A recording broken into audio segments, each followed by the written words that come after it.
Well, I'm very fortunate. Lately I've been able to go back to Bristol Bay 2 or 3 times a year.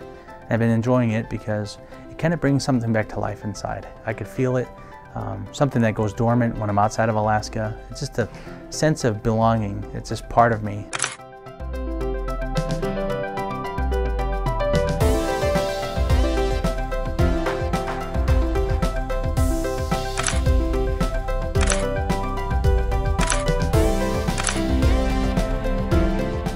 Seeing the fresh water, the clear streams, the fresh air, the salmon, the bears, the berries on the ground, everything that's natural to me in my mind that just should be there. Most of all, just enjoy being outdoors and be able to experience Alaska again.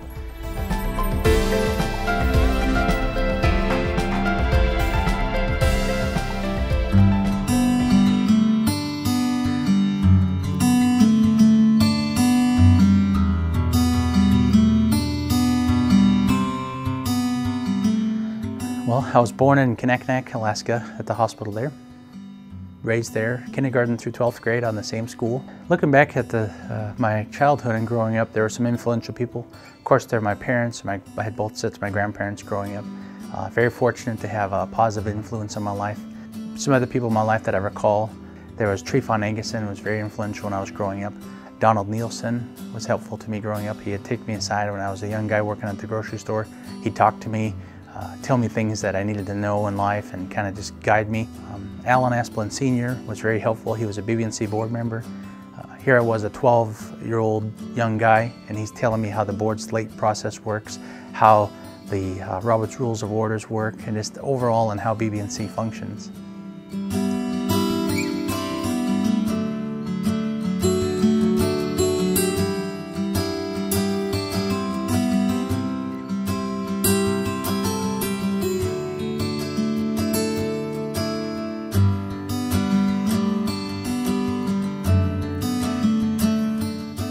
Well, I started right after college. I went back to Naknek and worked at the local store there.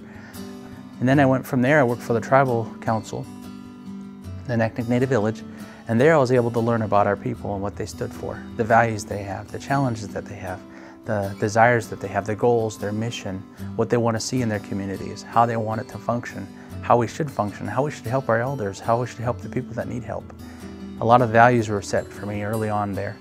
And then I moved to Anchorage, and then I worked for the city of Anchorage for a while there. And then at the city, it was nice, it was secure, it was stable, but something drove me to want more, and that was working for one of our companies that BBNC owns. So at that point, in 2001, I resigned at the city. They'd throw me a nice going away party, and they're real sad to see me go. But at that point, I knew I was in the right path on heading towards working at BBNC.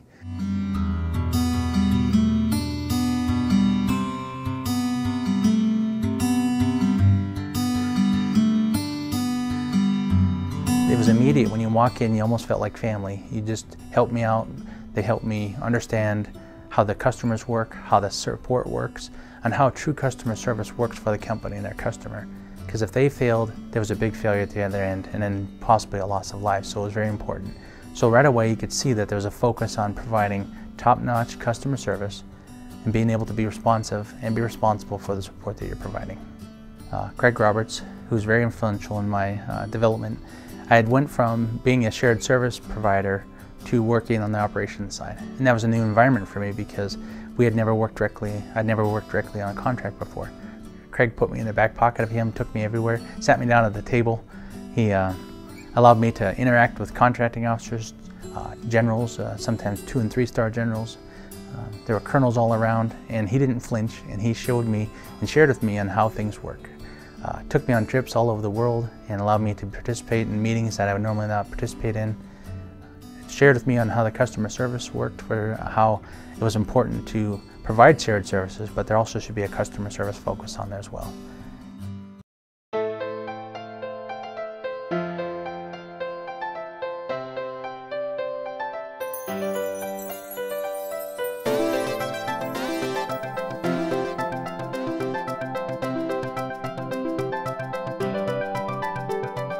So me and my wife have been very fortunate to raise 3 girls. I have a 15-year-old, a 13-year-old, and a 10-year-old.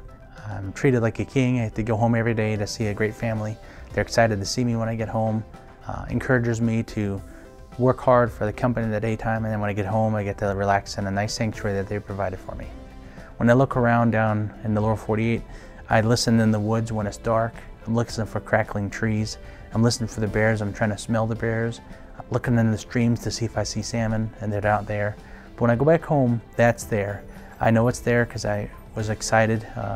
On a recent fishing trip, I was there. I enjoyed the fellowship with the co-workers that I work with. I enjoyed the time-wise and the fresh water, seeing the bottom of the streams and the rivers, having been able to catch the salmon and the trout and all the other fish that are available. It's just been amazing. It's made me have a renewed interest in fishing in terms of sports fishing. Commercial fishing is my heritage, and I probably won't ever be able to do that in the near future.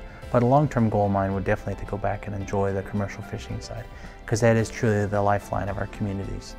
As long as the salmon keep returning, our commercial fishing will live on.